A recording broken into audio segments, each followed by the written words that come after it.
Time is the fundamental firmament, space is happening on top of it. Can one escape time?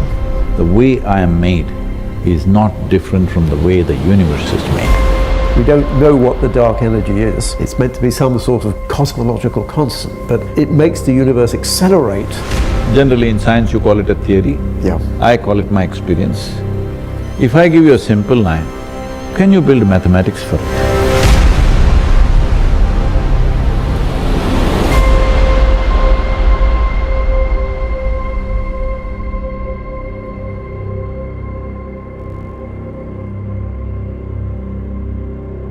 Kala na janati tava jananam,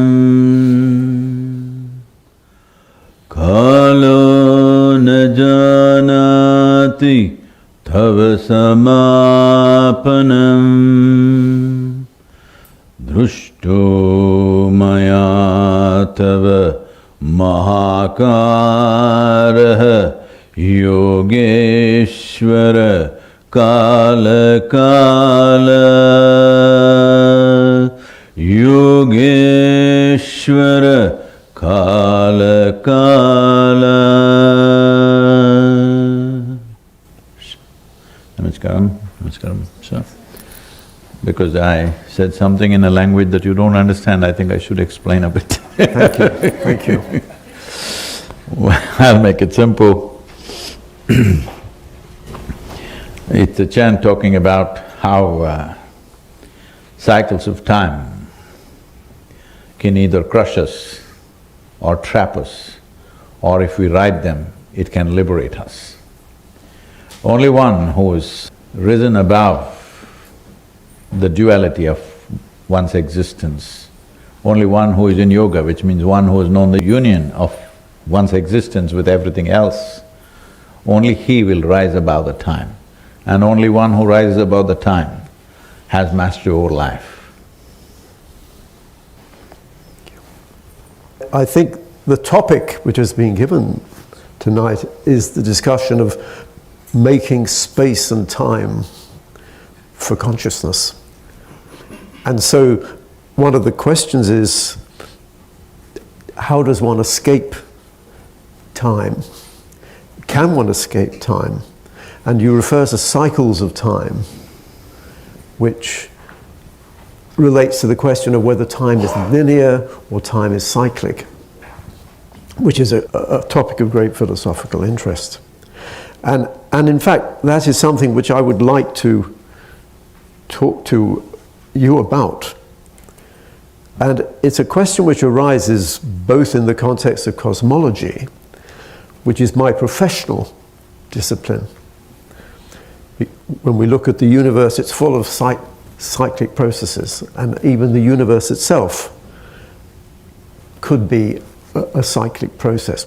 Now, at the moment, most cosmologists would say we don't live in a cyclic universe because the universe is accelerating because of what's called the dark energy. We don't know what the dark energy is. It's meant to be some sort of cosmological constant, but it makes the universe accelerate rather than recollapse. So if you ask most cosmologists, they say, well, no, the future of the universe is it will expand forever and it will get more and more dispersed. Eventually, we won't even be able to see the other galaxies. They'll be so far away. But that's interesting because if you read most of the religious texts, especially I think from the Eastern tradition, the Hindu and the Buddhist texts, there the indication is that the universe is going to recollapse and that you will actually have cycles of the universe. And I have to confess, personally, I've always favored a cyclic universe because everything in the world we know of has cycles. It turns out that the time of the cycle is something like 20 billion years. And that's remarkably close. I mean, if the universe is going to recollapse, it will recollapse on that sort of time scale, probably. And modern cosmologists have only discovered this in the last 50 years using their telescopes. And so it's remarkable that Buddha and maybe other mystics were able to get this information, whatever it was, 500 BC, to many, many years ago. So it's like you have this inner space station. So we're spending, through science, we're spending billions of dollars to get this information, whereas one's getting it from these mystical insights for free. Of course. It's not free. Oh, not It's free. not free. It costs life. It costs life. Oh, it's not. It costs life, it's not free. I see. Okay, fair enough. Yes, fair enough. Yeah. Dollars come from somewhere else. Life goes waste looking at these things. But to me, this is an important point about the link between science and spirituality. One thinks of them as being opposed. From my perspective, they're both studying the physical universe, and they can both be applied to study the physical universe from an outer perspective and from the inner perspective. And I think ultimately there is agreement. Well, if it's the same truth, if it's the same universe they're looking at, there has to be agreement. There has to be concordance. And I think that's remarkable.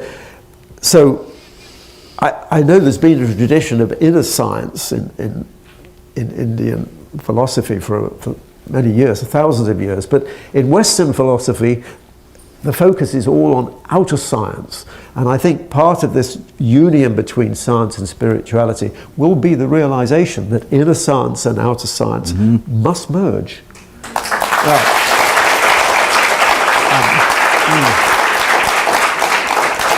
And of course, my having this conversation with Sadhguru. So you're on the top, sir.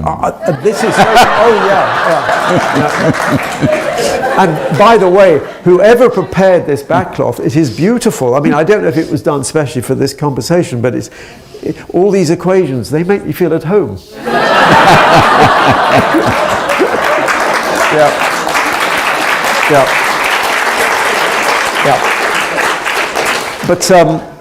But the only thing I would like to say is we're talking about the physical universe because I am professionally a cosmologist, so I can talk about cosmology without getting into trouble. And so when we talk about cycles and the time scale of cycles, that's conventional cosmology. And so if there are any physicists in the room, you should be happy about that. However, I know this conversation, I hope this conversation is going to veer into other domains where one is going beyond the physical universe.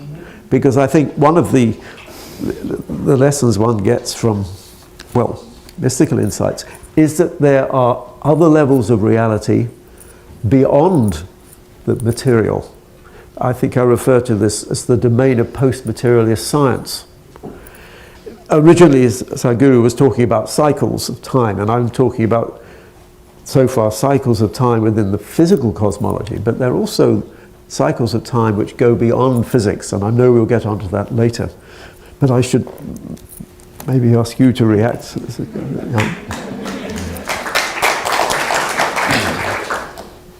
Because today, modern science, the methodology is to come up with a concept, make a theory, build a mathematical backbone, and then look for elements of proof which could confirm those things. I believe that's a methodology. The methodology of mysticism or yogic way of looking at things is to turn inward and look at what we are made of. This is coming from the fundamental, in science you would say an assumption. In my experience, I say from the fundamental knowing, the way I am made is not different from the way the universe is made. I am just a tiny bit, but still, you can sit here with these little eyes, you can look up and look at a galaxy. This is because this is made the same way, and we are able to reflect that. There are some studies, people say that they have looked at the vision and mindscapes of some insects or something, some experiments have been made where they're saying their vision and their thing doesn't go beyond their survival requirements. So this capability we have because we are able to reflect the entire universe within us if we wish. In fact, everything that we are seeing is only a reflection. Right now, these people seem to be here, but we are only seeing them the way they are reflecting in the firmament of our minds. There is simply no other way to see it. So having said that, the fundamental instruments of perception is just this. How we keep it. Different people can see different things based on how sharp they keep themselves. When I say see, I'm not only talking about visual apparatus, we see through the five senses and more. So, in this context, the way we see this is because yours cosmology, inevitably the other day, the boss didn't allow you to speak about time because he said, no, it's time. But you had spoken about space, which I see personally as a consequence of time. Well, let me just articulate in simple words what is the way we see the universe and see if how many overlaps are there. And if there are things that don't overlap, we can examine why they don't overlap. It's like this.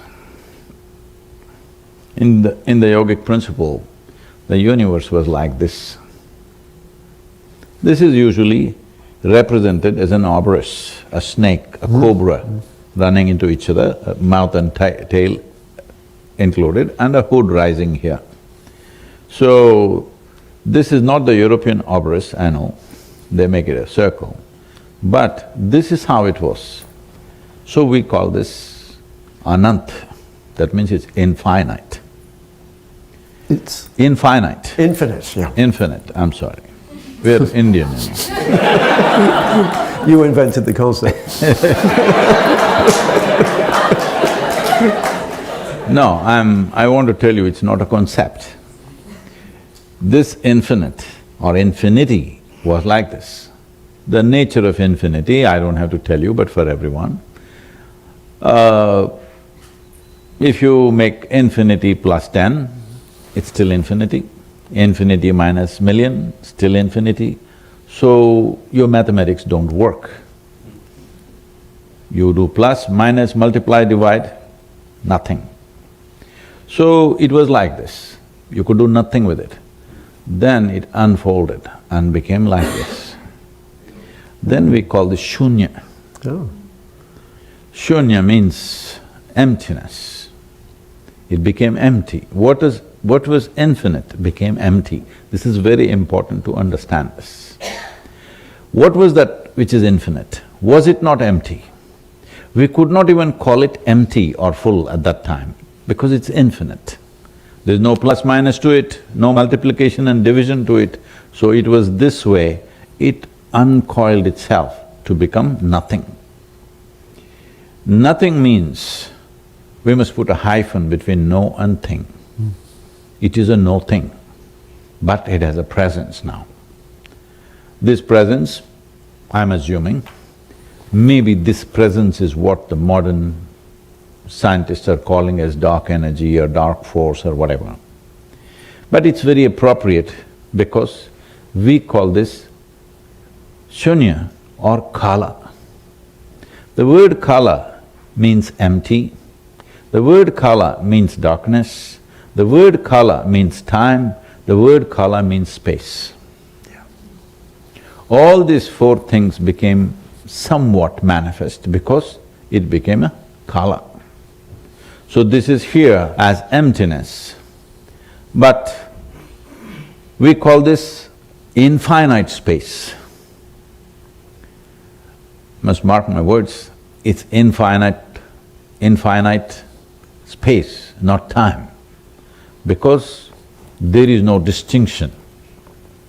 It is time which is unfolding to become space. So once it became kala like this, you can see it as emptiness, you can see it as time, you can see it as space, you can see it as the first manifestation of that which doesn't have a form. Anything that doesn't have a form is also called kala. So, what was infinite space became zero, now +1 is +1. -1 is -1. Suddenly, there is no physicality yet, but there is a mathematical foundation for its physicality. Now, once it became empty like this, the word shunya is, in terms of written word, for the first time it's seen about 400 BCE. There are documents where clearly the word shunya and the mark of a zero is there. It traveled to Arabia in early, the next part of how we count time today. Because those divisions are not there in our minds, because we have to communicate with the English-speaking world, we have also come that the cut-off date is somewhere 2000 years ago. Otherwise, we don't have those cut-offs in our minds. So I'm just saying, what are you calling it now? AD? It's not AD anymore, what are they calling it? CE. It's called CE now, Common Era or something. Ah, CE, yes. Yeah. So, in the Common Era, in the first, second century, or maybe by third, fourth century, it traveled to Arabia, because Indian traders were maintaining trade routes from India, right from the bottom of India, that is southernmost parts of India, right up to Damascus, Jerusalem, Aleppo. Even today, Aleppo city is supposed to be 8,500 years old, and that city was built by taxing the Indian traders. So, the live transaction was a daily business, people were traveling quite a lot. So, it traveled to Arabia, where they called it cipher. The word cipher again meant empty. This cipher came to Europe, in Latin they called it Zephyrium. That went to Venice, where it was the hub of many things happening in Europe, and there they called it zero, and the English called it cipher. These days nobody's using that word cipher. When we were growing up, it was common to use the word cipher in English language, but I don't know in… As a code, as a secret code. Oh, is it? Well, the word cipher is to do, in English, Zero. is connected with coding, but this is a different context. Yeah, we used to use the word cipher as a zero. When say, it was used in a derogatory way, oh, he's a cipher, he's nothing kind of thing. So, this aspect, once it became nothingness, but it was a firmament of tremendous existence, but without physical form. Then we go into a more, a dialectical way of expressing this, where we're calling this kala as a being, a large, formless, not large, infinite, formless being. Infinite cannot have a form, of course, so it's a being. And he breathes. He was inhaling is a long process, maybe running into millions or billions of years, there are calculations for that, I'm not the mathematician for that. And when he exhaled, it's not that he has nostrils, he exhales from everywhere. If you did not have actually even our skin is it's not only perspiring, it's also respiring, So we are breathing through our every pore in the skin. Like that, when he breathed, that created a certain amount of energy. That we call as Shakti. Shakti came out of him. When energy came out of him, then this firmament of nothingness, which is a powerful force, it started reverberating initially, then caused ripples, those ripples led to cyclical movements. So with these cyclical movements, the first physical forms came out and it all over burst forth. As these cycles became more and more complicated, from whatever we call as electrons, protons, atoms, planetary systems, universes, all these evolved because of the cyclical movements. Fundamentally, we see physicality as a consequence of cyclical movement. Our very birth is because of the cyclical movements in our mother's bodies, otherwise we wouldn't be born. There is a yogic doomsday you would like to know, sir. So studying these cycles, feeling these cycles in our own bodies and studying these cycles, things were figured out because we were more interested in how to transform life here and how to make a human being go beyond these cycles. As I said earlier, the cycles of time are such, they can crush you. Why in their childhood they were like this and now they become like this, a lot of people. Time has crushed them. People think it's their experiences of life, this and that. No, that is only an excuse, it's actually time which has crushed them. Or the same time could trap people. They're okay, but they're bored and they don't know what to do with themselves. Do you mean crush them in the sense that they die? That will anyway happen, but when they're alive, they feel crushed by time. The cycles of time just crushes them day in and day out. Yeah. Many people wish the sun doesn't come up tomorrow morning, but it comes up and they have to go to work. It crushes them. You know, in United States they have, thank God it's Friday. Yes, yes. It means they don't have to wake up tomorrow morning. Yes, yes. TGIF we used to… Yes. Yeah. At Caltech we used to have the TGIF celebration every Friday. So, we want to break these cycles. So, any cycle naturally has a centripetal force and a centrifugal force. If you get caught up in the centripetal, you get crushed. If you ride the centrifugal, then you're released, a tangent is formed. So, to attain to this tangent is the goal of life in the East. We call this mukti, nirvana, moksha, whatever. Essentially, we want to ride the physical cycles in such a way we are liberated from the physical cycles. How did people see these things? How did people come up with these things? This is always a question.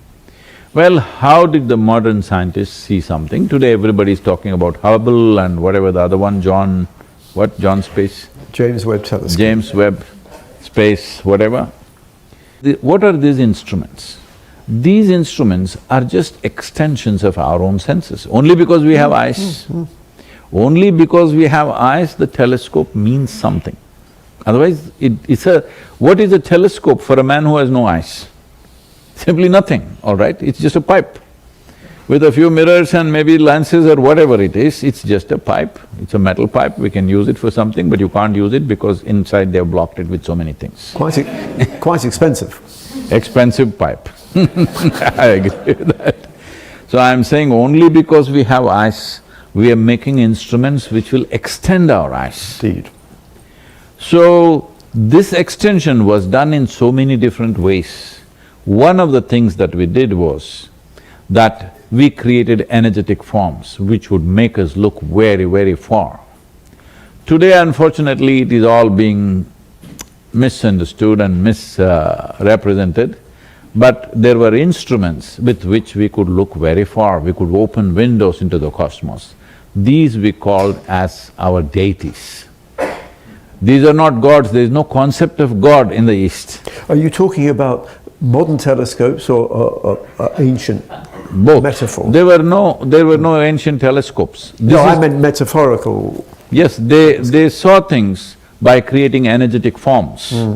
You have definitely heard of, because he was in your neighborhood, Ramanujam. Yes, of course, yeah. So when people asked him, some 3,900 mathematical formulations he came out with, which is still being debated and discussed and people are trying to understand what he wrote. When people asked him, he was dying of tuberculosis. He sat on his deathbed and simply poured out mathematics. When people asked him, how does this come? He said, my Devi, which means my goddess, bleeds mathematics. Ramanujan was at my college, Trinity. Yes. But before my time, so I never met him. To me that is a fascinating example of how one can get information about the universe not just through the intellect, but through inspiration. As you say, he thought he had his information. If I should correct that, sir, I'm sorry I'm intervening like this. You never get information through your intellect. You get information through your senses, and there in the intellect you mess it up. Well, I mean to say you match it with the old information and try to make sense out of it. I wouldn't like to admit that we always mess it up, but I think No, I'm saying we're trying to make sense out of it. But normally what we think is sensible right now is actually blocking us, because what we think is smart, we can't leave. What we think is stupid, we can leave easily. So you've made so many interesting points, Sadhguru, that well, I'm not sure I can remember them all, but can I react to some of them? I will remind you. First of all, I'm glad you mentioned Ramanujan and mathematics, because one of the fascinating things about physics is that ultimately the language of physics is mathematics. You can see a few equations behind. And that is showing that our understanding, because mathematics is a creation of the mind. And there's a curious circularity, because mathematics underlies physics, physics underlies our understanding of the universe produces life and brains, and then the brains produce the minds which produce the mathematics. So you've got this curious cycle, the fact that the universe is comprehensible. I mean, you were sort of decrying, in a certain sense, intellect, but intellect is part of the process involved in mathematics, an incomplete process, but it's because it's just the left-hand side of the brain trying to sort of understand things. And to me, that's always fascinating, why mathematics is actually able to describe the universe. It's a miracle. We talked about miracles quite a lot, but it seems such a miracle that human beings, with their limited brains, are able to understand so much of the universe. I mean, we've only been around, well, 10,000 years or whatever it is, and yet we already claim we can almost understand the universe. Physicists claim they can almost understand the universe completely. Now, I suspect that claim will turn out to be wrong, but at least it is a miracle that we can understand so much. So that's why I sort of reacted to the argument that intellect messes things up. I agree it's often wrong, and in fact I suspect most things turn out to be wrong in the end in physics, but one shouldn't worry too much about what's right and wrong. I think what's interesting is the path. I think most theories of physics end up being wrong, but that doesn't mean it isn't useful, because it's the path which is important rather than the final paradigm, which is always going to change. But I remember there's a statement that mathematics is the language of God. I don't know if this is a statement in the Indian philosophy, but mathematics is the language of God, it is sometimes said. On the other hand, I know that Rumi said that the language of God is silence, and that maybe is more consistent with what you're saying. But so that's the first point I wanted to make, the importance of mathematics, although ultimately it can't reveal everything. I still think it's important, and that's why I loved your reference to Ramanujan, who was a spokesman for mathematics, which came, I think, from his Davis, from his angels, rather than just through his intellect. Now, I love the moment when you took your infinity and it turned into zero. Because, as people will know, I spoke about the cosmic Ouroboros in my talk on Thursday. And I love the cosmic Ouroboros because it encapsulates all the triumph of physics in coming to understand the physical universe. But of course, the most interesting aspect of the Ouroboros is where the head meets the tail. And I said, well, the head corresponds to the universe, and we know how big the universe is, 10 to the 27 centimeters, and the tail corresponds to the Planck scale, 10 to the minus 33 centimeters. Well, those are only the biggest and smallest scales as we understand it. Really, what those scales represent. It's infinity and zero. Okay, the larger scale is infinity and the smaller scale is zero, and of course we reduce them to finite amounts so we can understand them. But to me, the really interesting point about the Ouroboros, the top of the Ouroboros, is that is where infinity meets zero. Now, the symbol of the Ouroboros is like a zero, you remember. But the symbol which Sadhguru used is, of course, the symbol of infinity. And I came across your representation of that on the website somewhere. It's a beautiful image. In fact, I think I even showed it briefly at the beginning of my talk. But I'm not sure if it was intended, but to me, that was a fascinating thought, because it shows that, in some sense, infinity is zero. And that's how the universe began, because from a physicist's point of view, the universe began in a vacuum. We don't know exactly what happened at the beginning of the universe, but in some sense there was just pure energy. There was no matter, no form, no structure. So it just started out of a vacuum. And the vacuum, I suppose, corresponds to zero. But it also corresponds to infinity. Because from my perspective at least, at the top of the Ouroboros, that may be the end of physics as we understand it. But actually, from my perspective, that is where mind and spirit come in. And so that from my perspective, if we want to have an extension of physics, it's there at the top of the Ouroboros that we're going to somehow find mind and spirit. And maybe from a cosmological perspective, that is where the universe has come from. Because if you believe that mind in some sense was prior to matter, you must find it there at the top of the Ouroboros, precisely where your zero and your infinity meet. Now, and then you refer to all the different cycles of time. The other thing about the Ouroboros is that there are all those different levels of structure. You remember I talked about them. There's biological time with human beings, there's planetary time, there's stellar time, galactic time. So the physical world is full of all these cycles.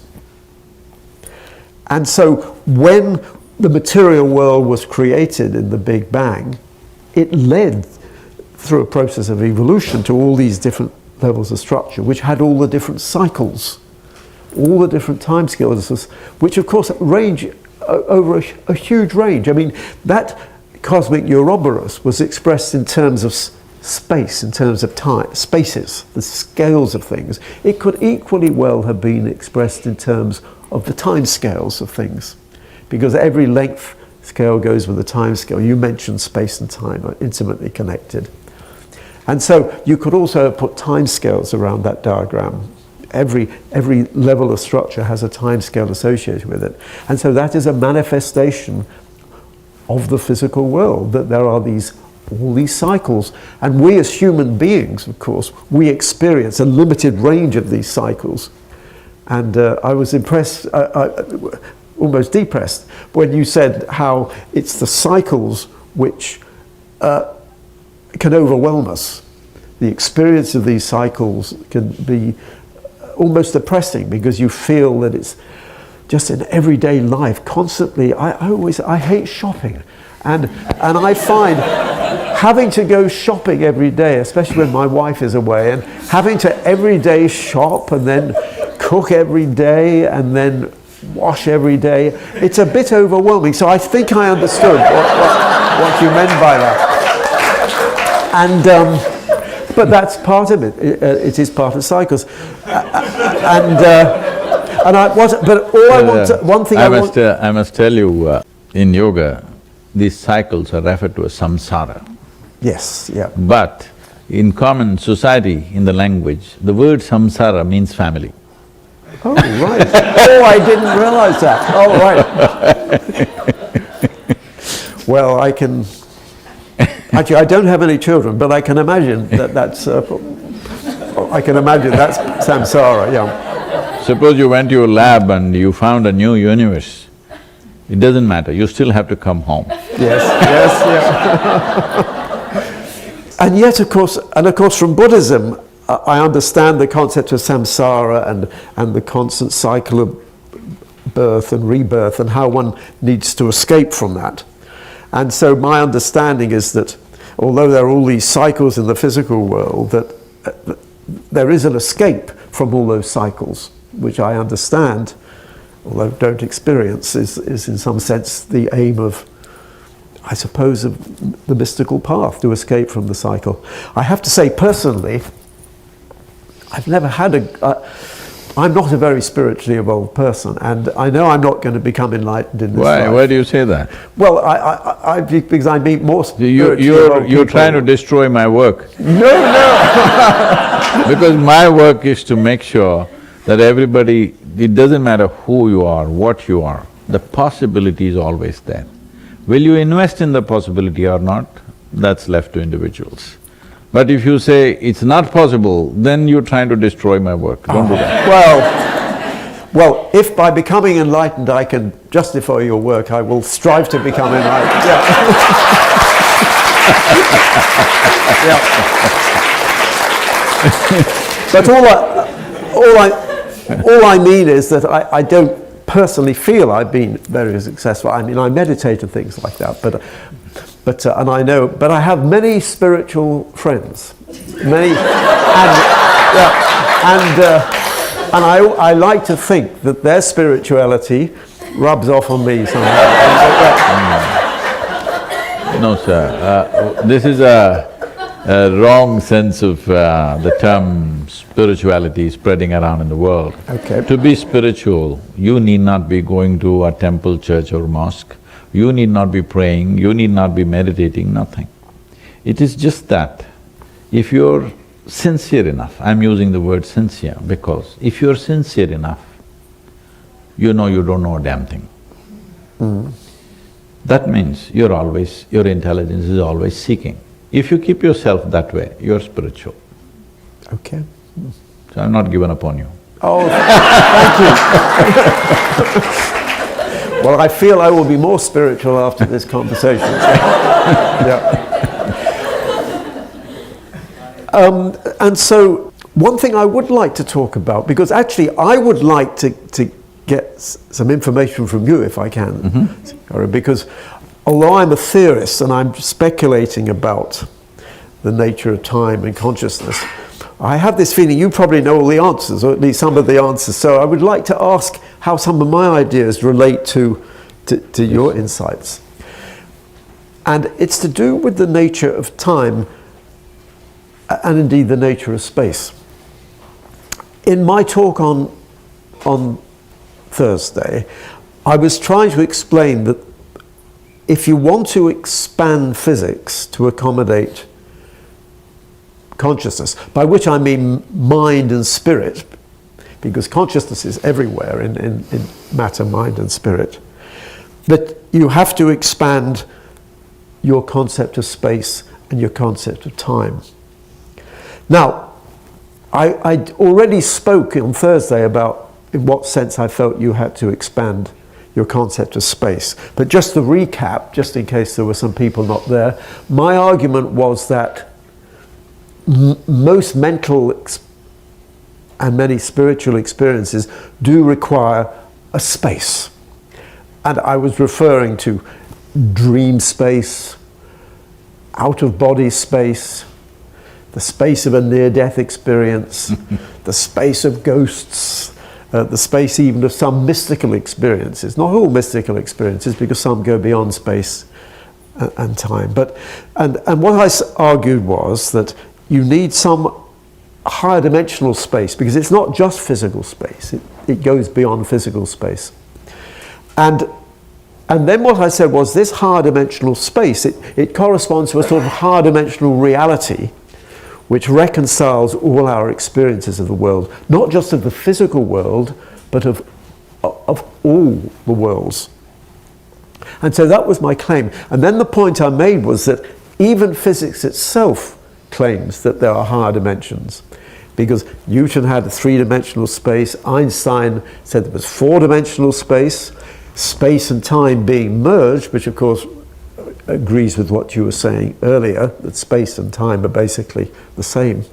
And then I explained how they introduced the fifth dimension to explain electromagnetism, and then how they introduced 6 more dimensions in superstring theory, in order to describe all the physical interactions. So then you had a 10-dimensional world.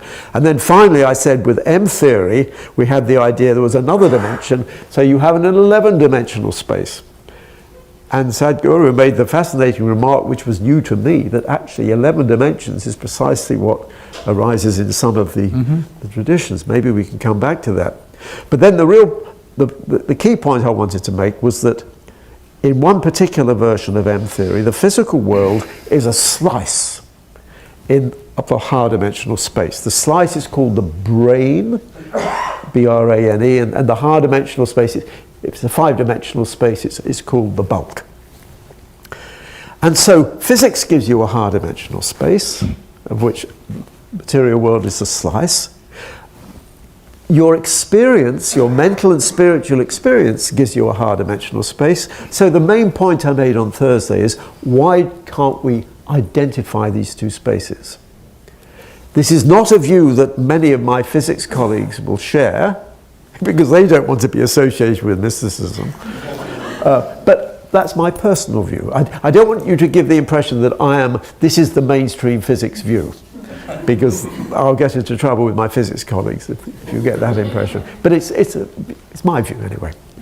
But that was talking about space. But what I didn't talk about, because our kind chairman realized that we ran out of time, I didn't talk about time. So can I speak for about 5 minutes about time? And then I'm going to ask Sadhguru if he could... That's a lot of time, sir. Yeah. You see, what is fascinating about consciousness is that it involves the passage of time. When you say I am conscious, one can argue about what you mean by conscious. There's a distinction between the contents of consciousness, which is what I'm normally referring to when I talk about a space of consciousness, but the experience of consciousness itself. This must change. You should not say space like this. Ah, I should go like this. Thank you, yeah. Okay, so conscious, space like that, yeah. And hopefully time like this, which means the chairman can't stop me if I... Anyway, the point is this.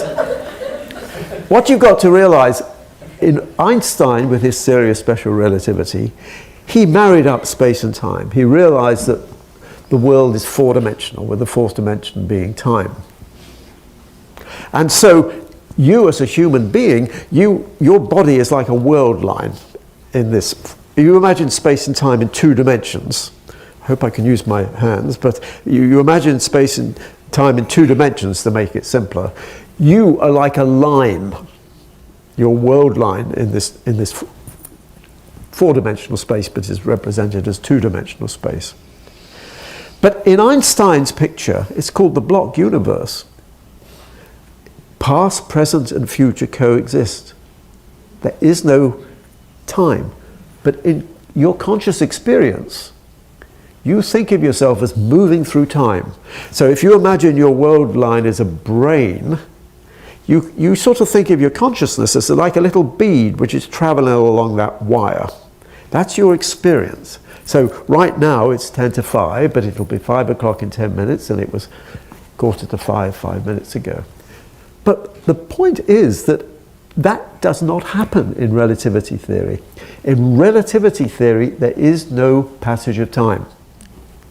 And this is well understood. And this is why many physicists and philosophers say it is an illusion. The passage of time is an illusion. And yet we all experience it. Now, what I'm saying is that mind, the experience of consciousness, is not actually part of our current picture of physics. It's not part of relativity. And the passage, nor is passage of time really in quantum theory. Time has a different status in quantum theory. So how do you explain this? Well, the way various physicists, well, various philosophers have explained it, including myself, is you have to say there is an extra dimension, which is an extra dimension of time, which corresponds, if you like, to mental time as opposed to physical time. And so this is why I say current physics, meaning relativity theory and quantum theory, cannot explain the experience of consciousness.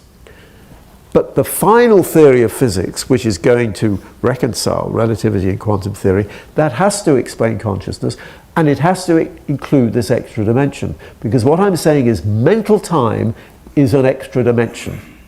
Is that okay? Right? Everyone's convinced? Good. Now, but there's another feature of consciousness which is really crucial. And this is to do with what I call the specious present. This is the minimum time scale of experience. You see, when we're normal human beings, we only there's a minimum time we can experience, which is something like 1/10 of a second. You imagine my finger is a light. If I move this light around in a circle, you will see that light going round, okay? But if it goes round too fast, if it goes round more than 10 times a second, you won't see it as motion. You'll see a continuous light. Okay, so there is no time on a time scale less than 1/10 of a second, which is basically the specious present. On the other hand, if this little light moves around too slowly, you won't see it moving either. And that's to do with the time scale of memory. So our experience of time only extends over a really short range of times, from something like 1/10 of a second to maybe 1,000 seconds. Okay, that's what we mean by human consciousness. So this concept of the specious present is a very old concept. It actually goes back to William James. It goes back more than 100 years. But even many philosophers don't talk about it. So consciousness comes with a specious present, and our specious present is essentially roughly, say, 1/10 of a second. Now, we as humans are very arrogant. We assume that that is the only level of consciousness in the universe. Well, at least... Not humans, no, exactly. physicists. Yeah, well, yes, yeah. Okay, absolutely. Well, I suppose, exactly. When I say humans arrogantly, I don't mean all humans. I mean a certain, especially most of my scientific colleagues will assume that we are the most important form of consciousness. Obviously not Sadhguru, probably not most of you. But the question is, therefore, this specious present, I said it's 1/10 of a second, but actually it can change, and we all know it can change in certain circumstances. I expect you had the experience. You're in a crisis situation. Say you're falling off a mountain. I don't know if anyone's ever fallen off a mountain, but you know, time seems to slow down. Or maybe you're in a car accident, and the outside world, everything seems to be in slow motion. That's because your specious present has sort of shrunk, and so that happens. You can have another experience, for example, where your specious present expands. I know of a case of someone who was very ill, was lying in bed, and saw this flashing light at the window, and couldn't work out what it was. But it turned out this flashing light was the rising and the setting of the sun. But their specious present had expanded so that it seemed to be a flashing light. It's a question of the relationship between your mental time and physical time. Now, of course, most neuroscientists would probably think that can be explained because there must be some sort of clock in time inside the brain. So, for example... So, one second. Yes. Because there's a lot of things, if each one of those things, if we unpack together... Absolutely, it'll be yes, good, yes. because you're saying so many things, we will, by the time we come back... No, but so are you, so it's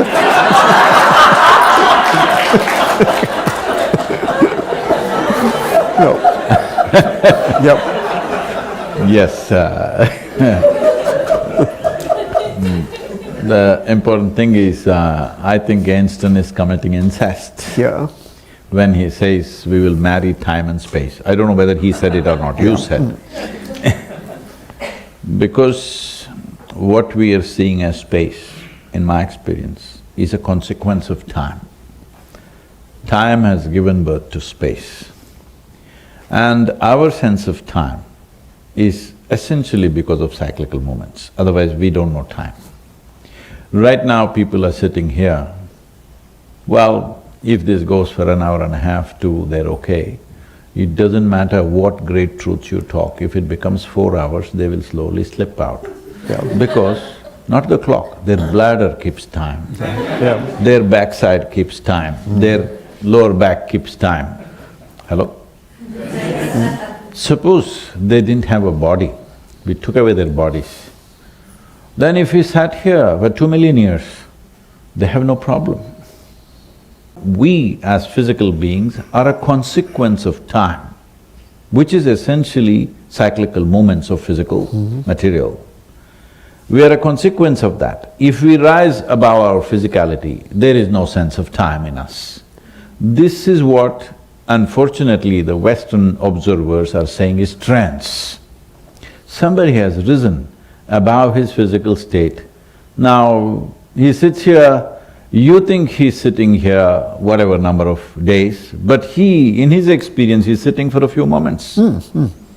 It's a living experience for me in my life. Then there are any number of people who've gone into deeper processes where if you make them sit in a certain state, they don't know any sense of time, time just like that.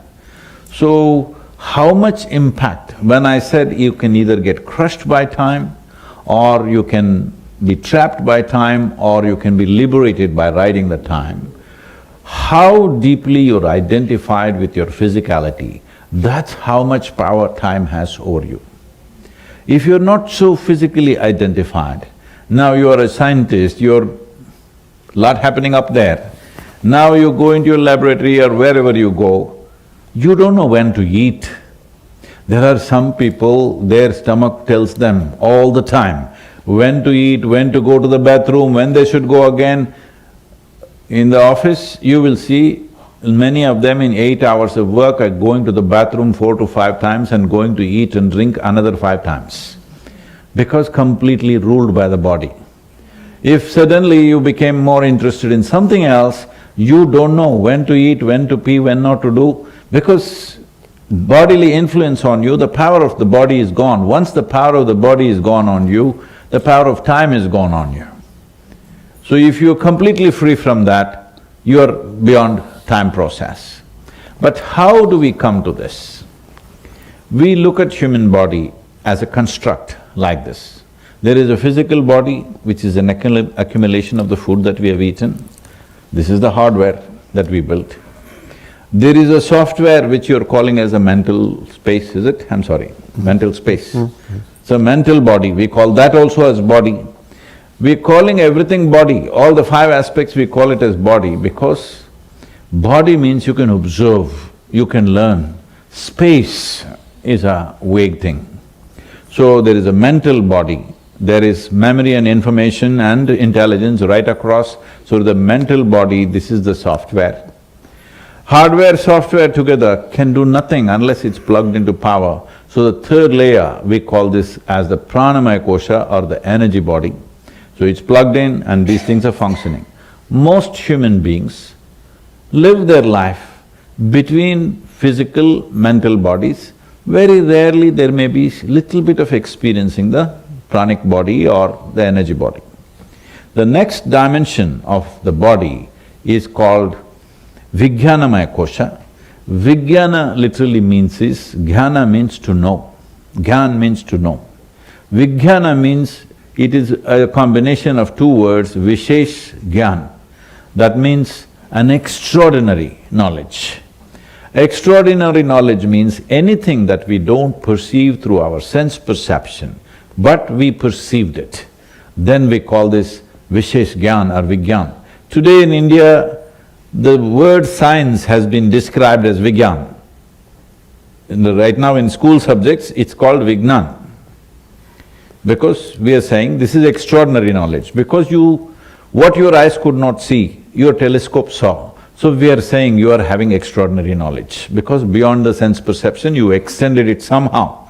It doesn't matter how you extended it, somehow using a physical mechanism or using your own power of extending your eyes, somehow or the other you saw something that your eyes cannot see. So we call this Vigyan. So general science is called Vigyan in India now. So this Vijnanamaya Kosha, for lack of English words, some people describe it as the etheric body. What this means is, it's a transitional body. Between physicality and non-physicality, there's a transition. So now, from what you are saying, because I'm not much of a scientist by any standards, so what I perceive is, science is little bit putting its tentacles or its, what do you call this, the cockroach tooth things? Antenna. Antenna. You're putting your antenna into Vijnanamaya Kosha, but not able to enter. The fifth layer of the body, we call it as bliss body, not because there's a bubble of bliss inside, simply because we do not know what is its nature. Because it's not physical at all, we cannot define by any word or describe it by any description. So we say bliss body because this is child's language. It is like your child sees a speaker, let's say, a speaker like this, and you say boom, boom. So in that language we are talking. When we touch it, our experience becomes so blissful. So we are saying this is bliss body. We are not saying that is the nature of that. We are saying when we touch it, we eat something and we say it's sweet. Because sweet is our experience. That is not the nature of what it is. This is our experience, so we call it bliss body. Right now, please, I am not trying to be countering something, I am just trying to define my understanding of this. From what you are saying, I see that you are nibbling at Vijnanamaya Kosha. But to cross it, if you don't come out of the other day I called it a dungeon, today I will remain it to foundation. The foundations of logic you must cross, because logic can function only with two, this and that. Without that you cannot. Now these two things have gone till here, it needs to become like this. So somebody married time and space, that needs to happen within us. This marriage of time and space or merger of time and space can only happen if you transcend your physical nature. Otherwise, it will not go there. I entirely accept that one reaches a point beyond logic, beyond mathematics, but nevertheless, I would argue that you can extend the logic and the mathematics beyond the physical domain, because I was making a distinction between physical time and another level of time which is not physical but nevertheless subject to logic and subject to mathematics. So I think what I'm saying is that there's an intermediate regime between the material domain, which most physicists think about, and that domain which goes beyond logic and mathematics altogether. So I think what I'm talking about, what I'm nibbling at, if you like, is that intermediate domain. So I don't think that's in contradiction with what you're saying, but I mean, I was talking before about how your experience of the specious present can change, but that was all in the circumstances where the specious present was presumably related to what was going on in the physical body. But the point I wanted to make was that you may have a psychic or a mystical experience where your experience of time is very different indeed. So for example, you might have a near-death experience in which your whole life is seen in an instant, okay, rather than just as a… So your 100 years is just seen in one moment, because in some sense your specious presence in that state of mind has expanded to be a whole life. And my understanding is, from the literature, not from experience, is that in various mystical states, it's like like you can be expanding, changing your species present, like a dial on a radio, so that you experience the world at a different level of consciousness, and that different level of consciousness corresponding to a different species present. And so, I mean, the point I was going to make was that it's very arrogant to assume that the only level of consciousness in the universe is the human being. I don't myself see why there shouldn't be a hierarchy of level of consciousness on timescales much larger and much smaller than the human being. I don't see why, for example, why there shouldn't be a planetary level of consciousness with a much longer species present, maybe a day.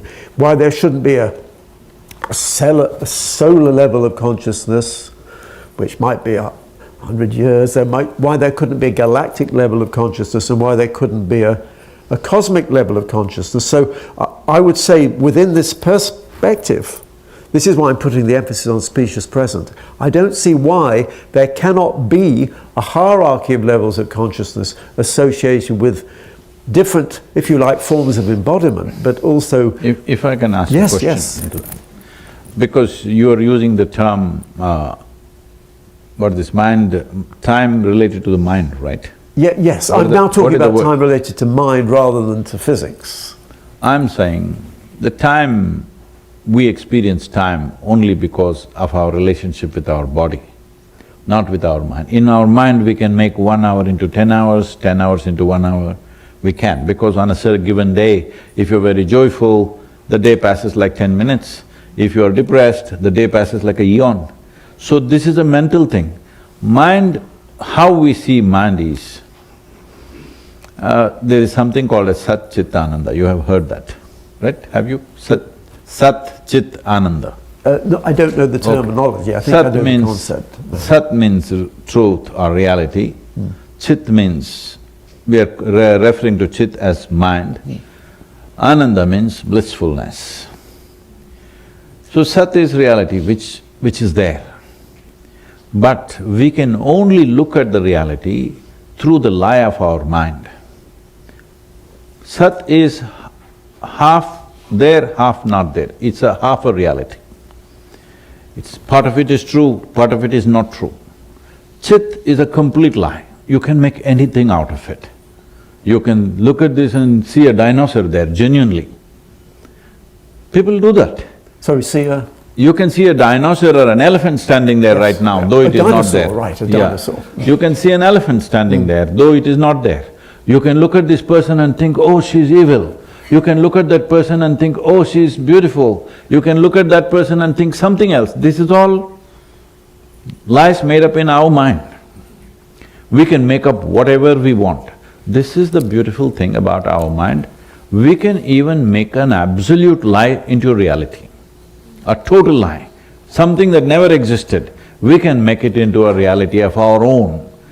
This is a phenomena that we have a kaleidoscope, we can make whatever. With little information, we can make so many things out of it. But that's not an instrument to explore. Kaleidoscope you can enjoy, but you cannot make that into an instrument of exploration. Body is more reliable. Body never lies to you. Hello? But there are different levels of body, I mean… Yes. From what you were saying, Yes. Physical body, mental body, I mean… Yes, I'm right now saying the physical body never lies. It's telling you the truth, isn't it? You want us to stop?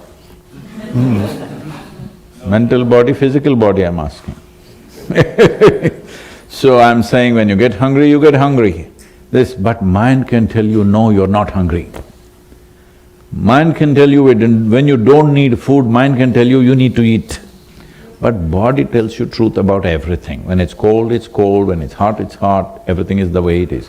But mind can make it whichever way you want. What is pleasant for one person is unpleasant for somebody, what is unpleasant is pleasant, because mind makes up all these things. This is the mind as we see it right now. We are just essentially talking about one aspect, which is the intellect, which is what today in modern societies we have strived to develop, because it produces results for us. In daily life, it improves our life in so many ways. What does improvement in life mean? essentially it means we get to handle our survival process more and more efficiently. That's all improvement is.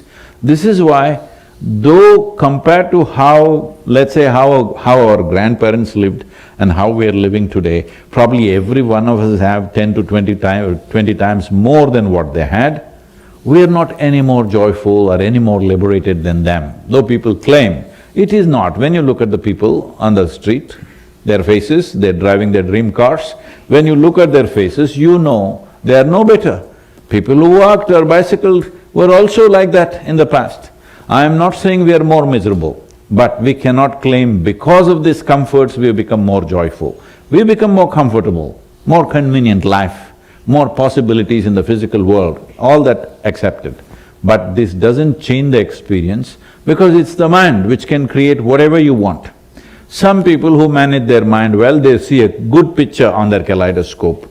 Some people who don't know how to manage that, they see a bad picture all the time. But that's got nothing to do with the reality. So when we are using an instrument like this to explore the fundamental reality of our existence, it'll give us a bad picture. Telescope is a good thing, kaleidoscope, no. So that's… Can I ask you a question? Because you're talking about, you see the dinosaur or the elephant. I didn't, I'm just… That was your example, but would you regard our theories of… from physics, our theories of the world as being like the dinosaur and the elephant? No, I'm not saying that. See, the theories of the world, I'm not saying they're all wrong. That's why I said they're pointing in the right direction. But even if you point in the right direction, let's say right now our vision, like some other, like a fly or a grasshopper or a mosquito, is only 10 feet. Let's say both of us can see only 10 feet. We can think, okay, if these 2 rows of people are sitting there, maybe 20 rows are there, maybe there are more people, and we start looking. But still our eyesight improves, we're not going to see them.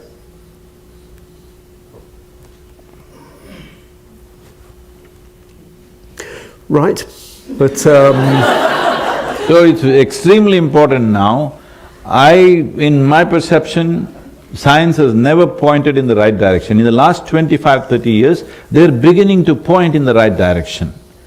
When they're pointing in the right direction, developing instruments to see further is very vital now for emancipation of humanity from being stuck in their own cycles. But you see, when you're talking about eyes, there are the physical eyes, but what interests me is that, for example, if one has an out-of-the-body experience, one floats around, one sees things, but one's not actually seeing anything through one's physical eyes, so it's as though there's a different level of body embodiment, a different level of eye, a different sort of light with which one is exploring the world. So are you making this remark just in the context of physical… In every context I'm saying, suppose it's true that somebody slipped out of their body and floated around. I can show you some examples which are stark, unbelievably stark, which will be shocking for most people. Leaving that, let's say somebody here slipped out, she's a good candidate. She slipped out of her body and went around. But to see physical light, you need these eyes. I can't see physical light with my hands. You need these 2 eyes to see physical light. Because this whole problem of light, this has come because what is metaphorical is being taken literally by a whole lot of people. I think it's Patanjali who made the mistake, maybe even before him somebody must have, where he said if you bring yourself, distance yourself from your psychological and physiological process, a new light will arise within you. When he says light, he's not talking about this physical light which is traveling at 186,000 miles per second. He's talking about a new clarity has come. You see things totally differently because things are crystal clear to you. But to see this light, you need these 2. Without these 2, you don't see this light. Right, but this lady she is… Not this one, that she one. is using… that oh, one. sorry, I got the wrong lady. But is it true to say she is using a different sort of eyes and a different sort of light? We cannot call it eyes, because when somebody is beyond the body, they're not seeing a damn thing. But that does not mean there is no experience. Experience is coming because of inclinations, inherent inclinations which we call as karmic vasanas. That means because you have a certain volume of information, even in your subtlest form, you have a certain volume of information. Information, if there is no intent, it creates an inclination. Suppose you sit here, you have no intent as to what you should do right now. Now you go by your inclinations. Some people will pluck the flower like this, some people will drink something, some people will smoke something, some people will simply sit here and dream something. This is an inclination. If you don't have an intent, naturally your memory creates an inclination.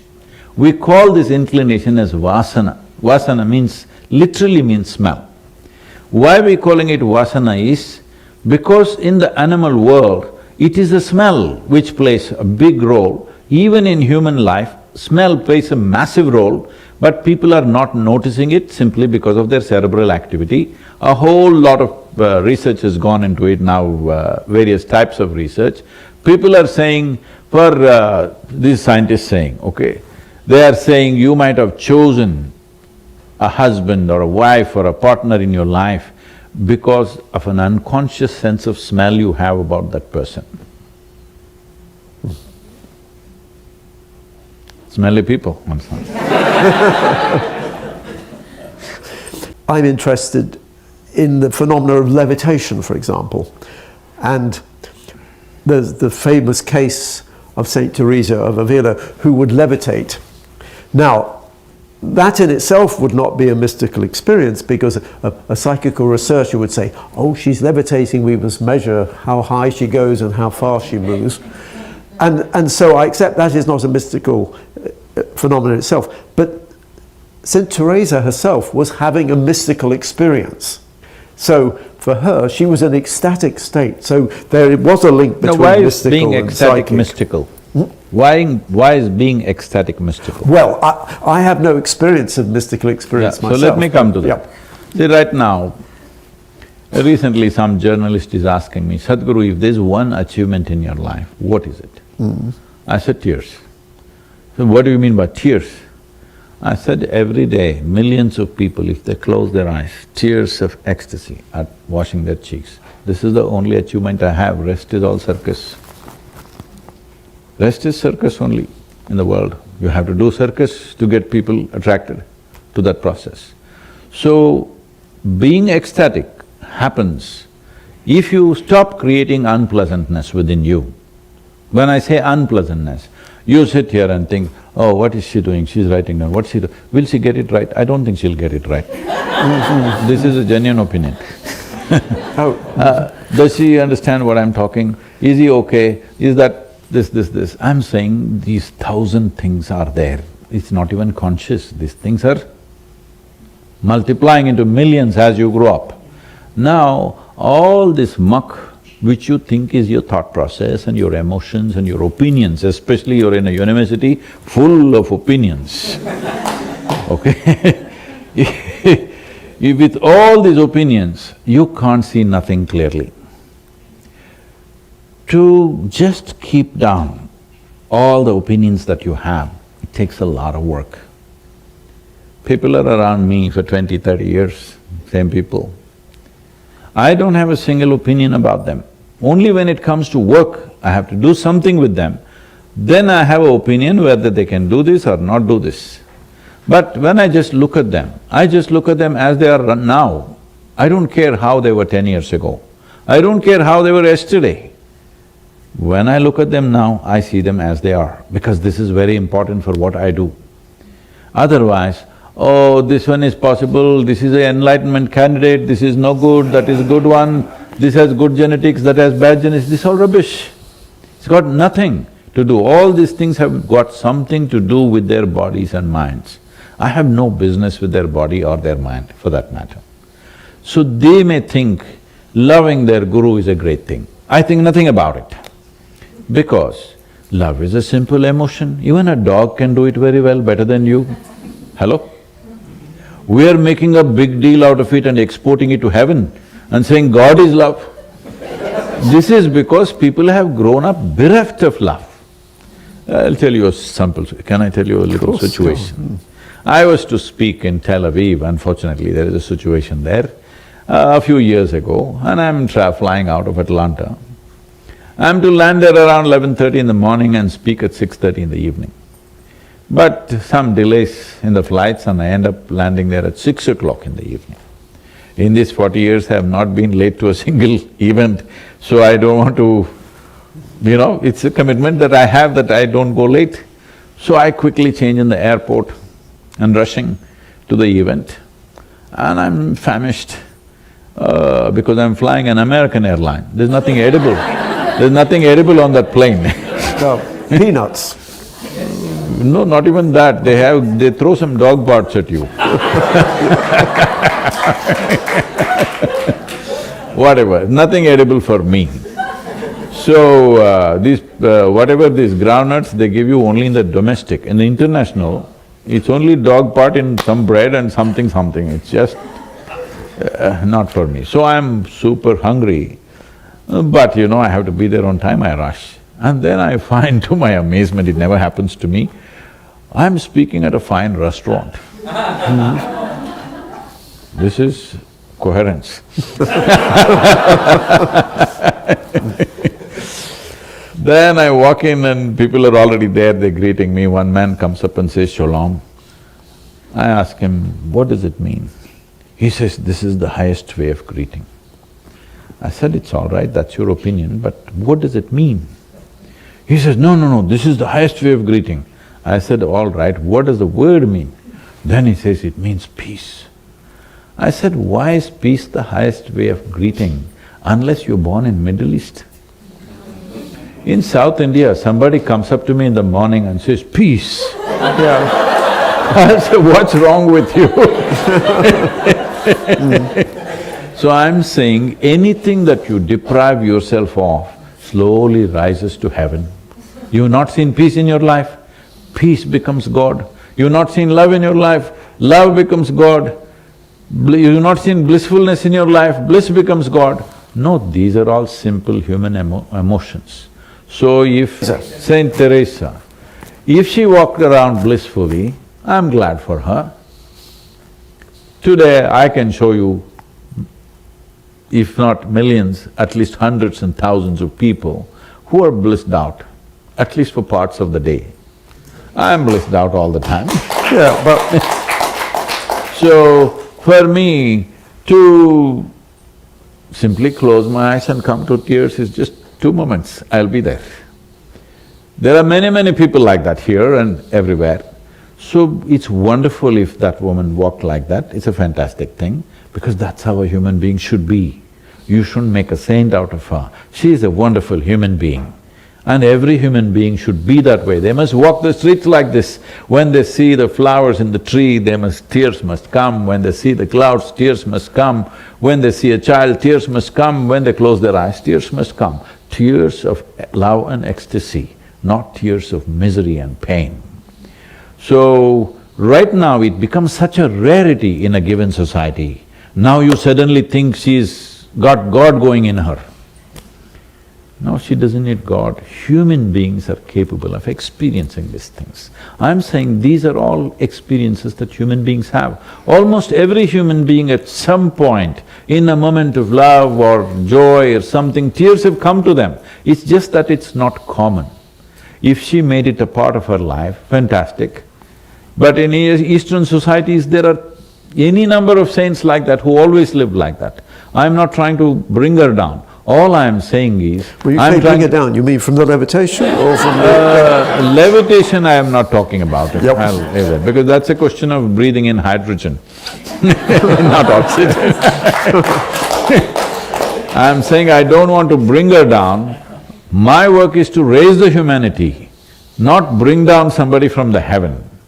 So unfortunately, in those societies, because everybody else is in such a mess, if one human being rises, you think she fell from the top. No, she rose, wonderful for her. Well, they did make… yeah. But I'm saying there's nothing mystical about that.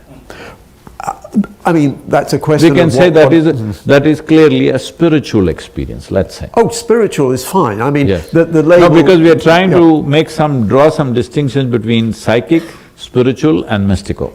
So her experience, we can put it clearly in the category of a spiritual experience. That is fine, because that's a question of semantics and… No, these are not semantics, these are clear distinctions in experience. See, when you look at it from outside intellectually, it amounts to semantics. In terms of experience, what happens in my body is physical, what happens in my mind is mental, what happens in my emotions is emotional, what happens in my spirit is spiritual, is distinctly there, nobody can question that. Because somebody is questioning it from outside, because they can't see it. If somebody is shedding tears out of love, we can sit here and think, oh, maybe some pain. This is our conclusion, but they may be blissed out with love and tears may be coming out, possible? So, semantic issue comes because we are outside observers to human subjectivity. That'll never work. Whether she was having a spiritual or a mystical experience, I bow to your knowledge, because No, I am not saying she did not have a mystical experience, because people observed that she is in tears of ecstasy, that is a spiritual experience. She might have had mystical experiences, which she cannot show to people. How will she show? But the question I was going to ask was, I was interested in the status of psychic phenomena, because why I'm interested in psychical phenomena is because I see them as making a link between matter and spirituality, between science and spirituality, because in psychical research… Can I do this? Because this is there, in between. Yes. They have broke it for some reason. They didn't want the tail and the head to come together. Whoever made it. Anyway, see, psychic phenomena is extension of the mind. Yes. We can extend our body if we want. Right now we can do a simple experiment, sir, shall we do? By all means, yeah. Please sit little spine erect. What we will do is put our hands together like this, and we will vigorously rub these two hands together with eyes closed for, let's say, 30 seconds, all right? Okay. Like this.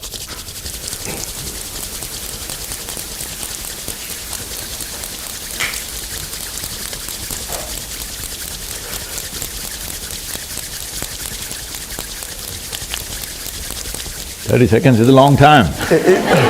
Well, my speech's presence is changing, yeah. Now, keeping your eyes closed, just separate them by 3 to 4 inches.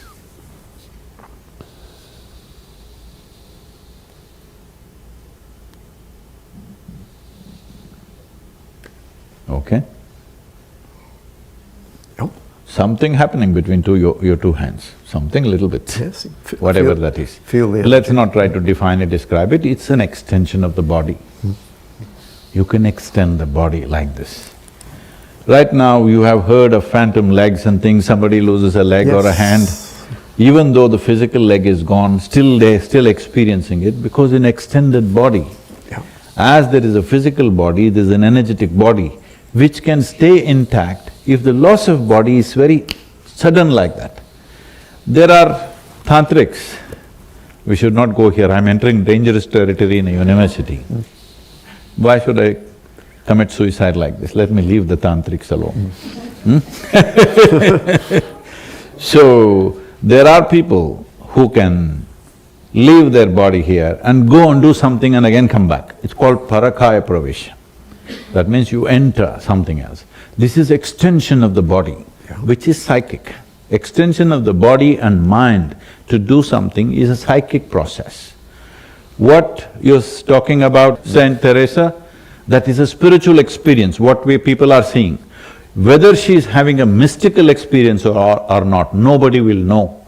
She might have, she might not have. But she is definitely, if she is all blissed out, she is having a spiritual experience. Yeah. I'm just trying to define that. But what the point I'm making is that from the point of view of extending science,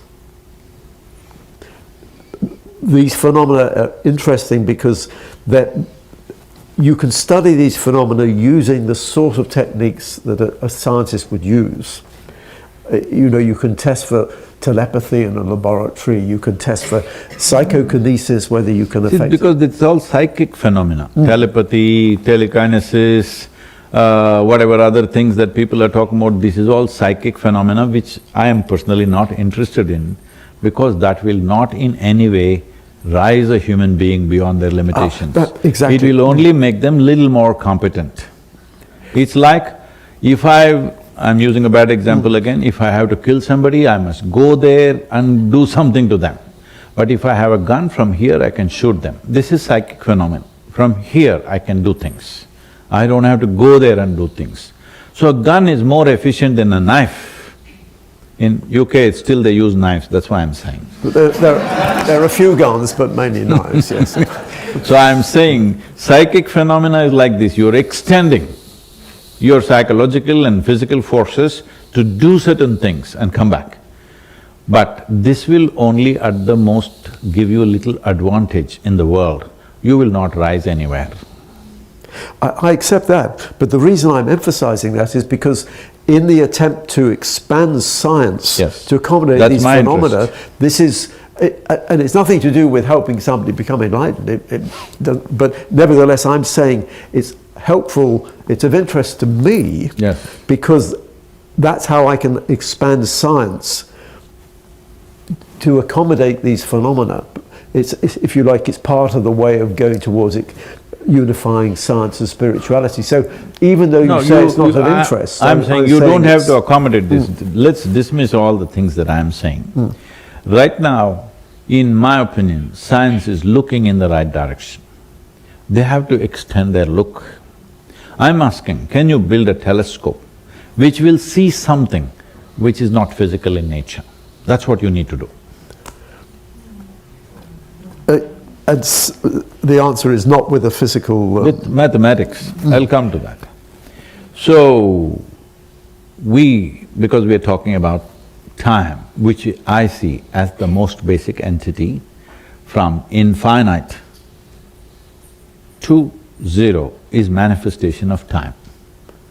So it's an infinite space because it's a mix of time and space. It's always been like that. Time is the fundamental firmament, space is happening on top of it. Now, beyond this time, which we refer to as a cyclical process, because time as we know it, as we experience it right now, exists only because of cyclical movement. A planet turns a day, moon goes around a month, planet goes around the sun a year. This is our experience of time, and similar cycles are happening in our own bodies and various phenomena in the world. But a time which is not cyclical, which is just a stillness, we call this Mahakala, that means the greater time. There is a particular deity enshrined in central India which used to be the center of time for many millennia before the British came to India and they shifted it to green, which mean time. This was the mean time in the world. Because the maritime travelers from Asia, because that's where it started, this was considered the line of time. This is where the time started. So there they established a particular deity which is called Mahakala. So, let me not go into those things, but essentially things were done so that people can experience something beyond the limitations of their body. Because if you do not cross the limitations of your body, you will not cross the cycles of time in any way. Do what you want. As long as this body is there, you are within the manifestation of the cycle of time. So right now, you're looking the right way. If you can only build a telescope somehow, or the telescope need not necessarily be a physical pipe, If even all these numbers can go there and read something or see something which is non-physical in nature, absolutely non-physical in nature, then science will see what is there. Otherwise, we're looking in the direction, but no eyes. And so the question is, how can physics do that? I mean, for example, people are interested I think we should drop the word physics, because I'm talking about crossing the physical. Well, I mean, even the word, when I talk about expanding physics to accommodate these phenomena, it is not clear that that is the right word, because most physicists will not want to call it physics. They will say it's philosophy or something, but and so I'm quite happy. In fact, I tend to use another word. I tend to use the word hyperphysics. This is quite good science, systematic way of… Yeah, but you see, within physics itself, there's the whole question of what is physics. Among physicists, it's a big issue now. What do we regard as physics? Because some of the ideas I was talking about yesterday, like M theory and these higher dimensions, we still haven't got any instruments that actually detect these extra dimensions. So people will say, I mean, physicists will say, some physicists will say, this isn't physics, this is just mathematics. Or it's just philosophy. Now, what is interesting to me is that what we mean by science has constantly evolved. So in the old days, you used to think that science was to do with experiments. But if you're an astronomer, you can't do experiments with stars and galaxies. In some sense, the universe does the experiments for you, because you've got billions of stars and billions of galaxies. So the universe does the experiments. But it's crucial you're making observations. But then that only works because you've got millions of galaxies and millions of stars. So people would say, well, you only got one universe, so therefore, how can cosmology be a proper part of science? But now we accept it is part of science, it is part of physics, because we understand the theory which explains the universe. And so now we're talking… On what basis do we come to this conclusion there's only one universe? Well, exactly. Now that leads into the next… You've foreseen my next point, which is that now people talk about the multiverse. Which is not spiritual or mystical, it's psychic. And it's… Well, the point is, the multiverse in a certain sense is just in the mind, because we cannot see the other universes. And I get into a lot of… I've written a book about the multiverse, universe or multiverse, and one gets into arguments with other physicists. They say, this isn't physics, because you can't see the other universe. And a crucial thing about science is, it has to be something you can see. You've got to get evidence. But there are lots of things in science and in physics in particular you can never see, but we still accept as physics. You can never see inside a black hole, but most physicists accept that's part of physics. You can never see a quark, which is the subatomic particle which makes up neutrons and protons, but everybody agrees that this is part of physics.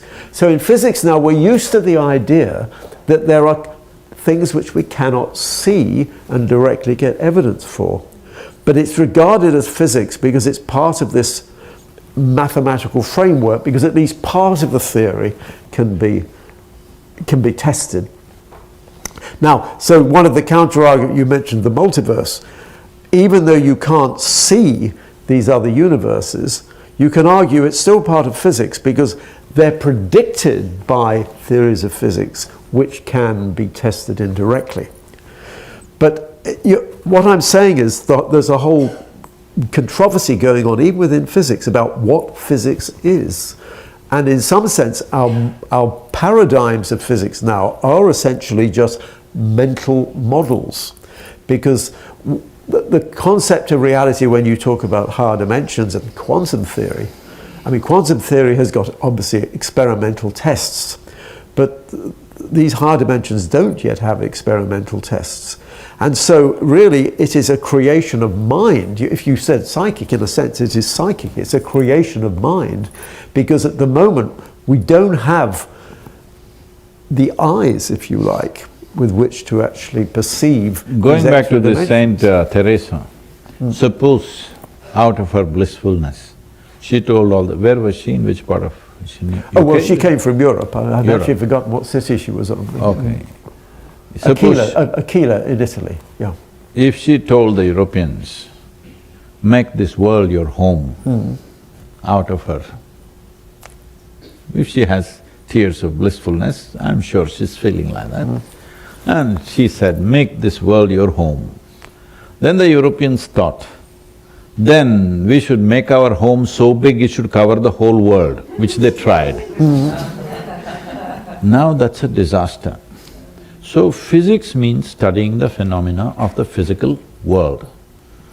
If it reaches the edge of physicality, we must leave there and come up with a new science, isn't it?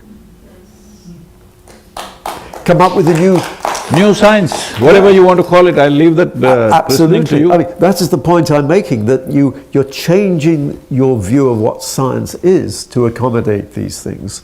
And indeed, you're changing your view of what physics is to accommodate these things. And that is part of the challenge, and that is why the more conventional scientific community is reacting against that. I mean, some of them are reacting against things like higher dimensions, which are relatively respectable in the sense that famous scientists work on them. So even more are they reacting against this idea that you can extend science to accommodate the multiverse and the psychic experience or whatever. But I'm just saying that that is part of the process of linking science and spirituality, is changing what you mean by the nature of science. But the nature of science has always changed historically. And if ever science and spirituality does merge in some sense, it will mean that scientists must become more spiritual. No, I wouldn't say that. Okay. What I would say is, right now, this whole fallacy of science and spirituality, what is it that we call as science? If something is a systematic approach to know something, and if you see it also, it's the same way, if I see it also, it's the same way, and 10 other people see it, it's still the same way. That means it's not just a purely subjective experience. Then we say it is science, right? Am I correct? That's the old version of science. All right, we'll go by the old version. Yeah. Because both of us are in that state. So now, what we call as spirituality is also a system that if I elucidate, this is the way, if you do this, this and this will happen to you. If it… out of these 100-odd people, even if 50 people can experience it, in my opinion, it is science. Because I clearly mark out few steps and they take those steps and they come to such an experience. I should tell you this. Some time ago, a man who is super exposed to all kinds of spiritual stuff around the world, he said he's been with JK, I don't know if you heard of JK, J. Krishnamurti. Yeah. Yes. He was with JK for a long time till he passed away in Ojai, and then he was with Rajneesh, he was with what's her name? Anandamayi Ma, and he was with some European teachers, and he was with the Yogic Krishnamurti, who was another guy from Bangalore, all this. And then he came and stayed in our yoga center for 2 weeks. After 2 weeks, he said, can I meet Sadhguru? I did not know he was there. Then I said, okay. Then one afternoon I just met him. He said, Sadhguru, like this, I have been all these places. I said, so you're a failed candidate everywhere and you come here now, what do I do with you? He said, no, Sadhguru, I have to say this, I have not come here for anything. He was already like 79 something when I met him. He said, no, I'm not looking for anything, each one of them have contributed, I've read you and I've seen you and all that. I just wanted to see you, that's it. All I want to say is, I've been to all those places, experienced so many things, each one of them enhanced my life in some way. But you're the only one who has a spiritual factory. I said, what do you mean? I said, every week I'm just seeing people come, ordinary people come there. When they're leaving after 3.5 days, they're all bursting with joy and screaming and dancing around and going. One batch after another, they're coming and going the same way. This is a spiritual factory. Then I thought this is a great idea, because a factory means turning things out more efficiently than handmade stuff. I called our people and I know they won't go with that. I said, we should call this Isha Spiritual Factory. Yeah. Because due to the efficiency with which you are functioning, it is a spiritual factory. We have a rollout. Whoever comes this way, when they come out, at least reasonably they'll come out that way, all right? So, when we are able to turn out the same thing or bring a whole lot of people to similar or if not same, similar experiences repeatedly, again and again and again, not in a few years, not in 200 years like science, for thousands of years we are able to do that. Why is that not science? Well, I'm saying, this is not infinity, this is supposed to be and. Okay. You should remove and, science and science. But you see, one of the interesting points was that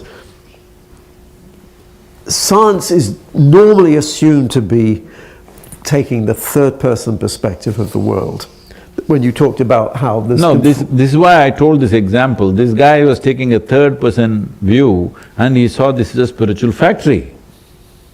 People are rolling out in the same level of experience. But the point is, experience, when you're talking about a science of mind, you're talking about experience, not experiment. I think you're saying the same thing. No. See, I mean, don't translate an experience just to the mind.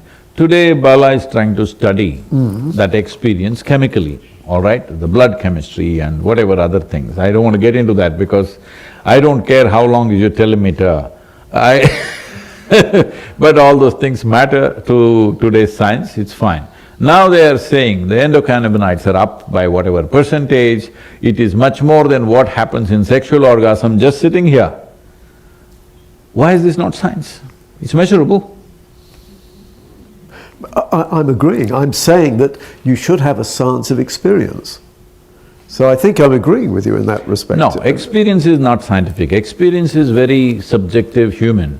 But you can measure it not at the level of experience, at the level of what's happening in the body, you're able to measure it. What's happening in your chemistry, you can measure it. Because all human experience has a chemical basis to it. But that's reducing everything to materialistic science. No. See, right now, only because both of us have a body here, we are able to house a mind on this. Hello? Correct? Yeah. We are housing a mind on this. Because we have a mind on this, we are housing ideas on it. Because we have a mind like this, we are housing mathematics on it. You can't house all this stuff if you didn't have a body. So there's nothing wrong with the body. Body is the foundation. Without this, what can we do? I can ask you a very specific question, Sadhguru. I'm fascinated in the question of whether consciousness, because consciousness was the theme of this wonderful meeting. I'm interested in the question of whether consciousness is actually generated by the brain or whether consciousness is actually merely filtered through the brain. In other words, whether consciousness with a little c is just a manifestation of consciousness with a big C. And I'm interested to know where you stand on that, because you're obviously emphasizing the fact that our experience of the world is related to what happens in the body, but that doesn't prove that the consciousness is generated by the body. It merely says the consciousness is not at all housed in the body. So where do you stand on that? Let me put this like this. We were talking about kala. We're talking about time and space as kala. We're talking about mahakala, which is time but not cyclical in nature. Let's say that is consciousness. That is a stillness which is all-pervading and which is powerful. Today maybe they're calling it dark energy, whatever it is, I don't know